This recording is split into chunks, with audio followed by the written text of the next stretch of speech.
Assalamualaikum warahmatullahi wabarakatuh. Waalaikumsalam warahmatullahi wabarakatuh. Ibu, mohon izin kami mau mewawancara Ibu terkait pembelajaran selama Ibu di kelas. Berkenan ya Ibu. Untuk yang pertama, bagaimana Ibu menyesuaikan tujuan pembelajaran dengan kemampuan peserta didik? Menentukan tujuan pembelajaran pertama ya yang harus dilakukan oleh seorang pendidik atau seorang guru itu kita harus mengadakan penilaian awal dulu ya, yaitu asesmen diagnosis. Setelah itu kita tahu bagaimana kemampuan awal siswa, baru kita menentukan tujuan pembelajaran yang sesuai dengan apa yang dibutuhkan oleh siswa. Untuk yang kedua, apa kriteria yang akan Ibu berikan untuk penilaian terhadap peserta didik pada lembar kerja? Kriteria yang akan saya berikan ya terhadap lembar kerja peserta didik ya, pertama itu pemahaman konsep terhadap materi yang akan disampaikan ya, atau yang telah disampaikan. Kemudian setelah mereka bisa memahami konsepnya, mereka itu bisa diharapkan ya ini ya bisa menganalisis ya, kemudian mereka bisa berkolaborasi ya, kemudian selain berkolaborasi mereka itu bisa berpikir kritis juga ya dari permasalahan-permasalahan yang ada dalam penilaian tersebut. Untuk selanjutnya Mas Arifin. Baik, untuk pertanyaan selanjutnya, bagaimana cara Ibu melibatkan semua peserta didik dalam melakukan unjuk kinerja? Yang pertama itu yang saya lakukan itu dengan pertanyaan tematik ya.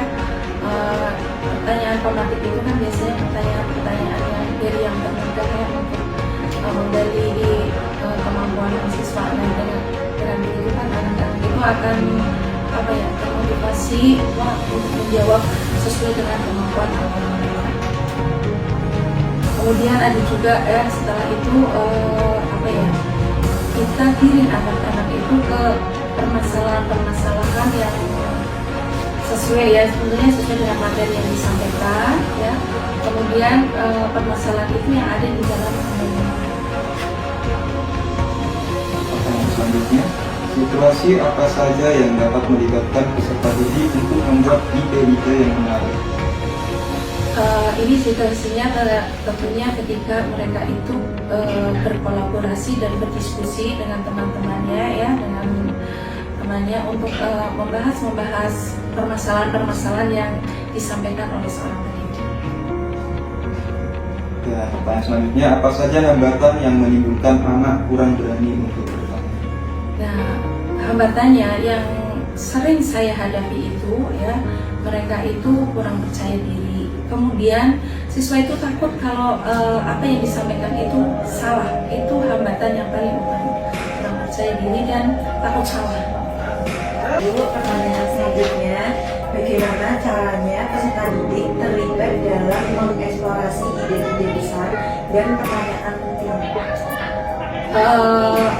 Cara supaya peserta didik itu terlibat ya, semua terlibat dalam mengeksplorasi ide-ide mereka ya, kita hubungkan permasalahan-permasalahan yang diangkat ya dengan kehidupan nyata yang sesuai dengan materi yang sedang dibahas ya. Dengan begitu mereka akan termotivasi ya, karena dengan kehidupan nyata ya mereka wah ya kalau begini saya akan melakukan ini. Jadi mereka itu akan semuanya akan punya ide dan berani untuk memecahkan masalah dan mengungkapkannya. Baik, selanjutnya, bagaimana cara Ibu mendorong peserta didik untuk merenungkan pembelajaran dan kinerja mereka? Untuk merenungkan pembelajaran mereka ya, yaitu mereka itu suruh merefleksi diri ya, terhadap pembelajaran yang sudah mereka lalui di waktu itu ya. Dengan begitu mereka akan akan mengetahui apa sih sebenarnya sudah paham belum sih mereka. Kalau misalnya belum paham pasti mereka akan nanya, Bu coba sih diulang.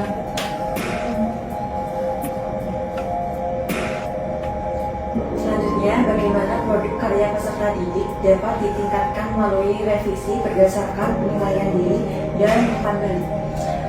Setelah mereka menghasilkan produk baik itu barang ataupun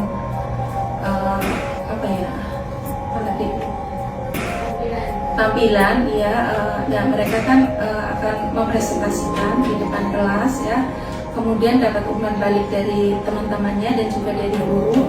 Nah, kalau misalnya tidak sesuai, mereka itu bisa memperbaikinya ya, yang sesuai dengan tentunya dengan tujuan pembelajaran. Nah, selanjutnya Bu, nomor pertanyaannya, bagaimana caranya Ibu membimbing peserta didik dalam penilaian diri dan evaluasi diri? Ini sebenarnya sama ya dengan pertanyaan yang tadi ya, hampir sama ya. Mereka itu harus mau merefleksikan diri ya, kemudian dengan mereka merefleksikan pembelajaran yang telah mereka lalui ya, guru itu akan membimbingnya ya, membimbing terhadap kekurangan-kekurangan yang mereka belum pahami, terus mereka itu bisa menilai diri sendiri ya tadi dengan refleksi. Selanjutnya, bagaimana Ibu membantu peserta didik untuk melihat dari apa yang telah mereka pelajari dan apa yang akan mereka pelajari? Membantu mereka itu tadi dengan mereka ya, pertama dengan evaluasi ya, kita akan bisa melihat dari evaluasi pembelajaran pada saat itu, kemudian mereka itu bisa menyimpulkan atau tidak ya. Kalau sudah bisa menyimpulkan berarti mereka bisa sudah menguasai dan memahami materi yang disampaikannya. Nah, kalau misalnya mereka belum ya, kita bimbing ya, kita kasih penguatan materi. Baik, untuk yang selanjutnya, bagaimana cara Ibu untuk merancang pembelajaran yang berpusat pada peserta didik? Untuk merancang pembelajaran yang berpusat pada peserta didik ya, kita harus merancangnya pembelajaran yang berdiferensiasi ya, karena pembelajaran itu kata penelitian ya, itu yang berpusat pada murid karena sesuai dengan apa yang dibutuhkan oleh murid.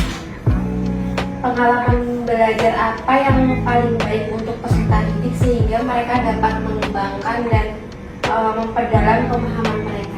Ya, pengalaman belajar yang dihubungkan dengan kehidupan nyata ya, sehingga mereka akan karena dihubungkan dengan kehidupan nyata, mereka itu akan langsung berpikir, oh iya gitu tuh, kalau di masyarakat terjadi seperti ini ya, saya harus bisa memecahkan masalah tersebut. Jadi mereka itu akan bisa mendapatkan pembelajaran yang bermakna. Dan yang sebelumnya tentunya kita akan menyampaikan ya manfaat dari mempelajari materi tersebut ya dalam kehidupan sehari-hari. Baik Ibu, terima kasih banyak sudah memberikan wawasan buat kita ke depannya. Sama-sama. Ya, udah akhiri. Wassalamualaikum warahmatullahi wabarakatuh. Waalaikumsalam warahmatullahi wabarakatuh.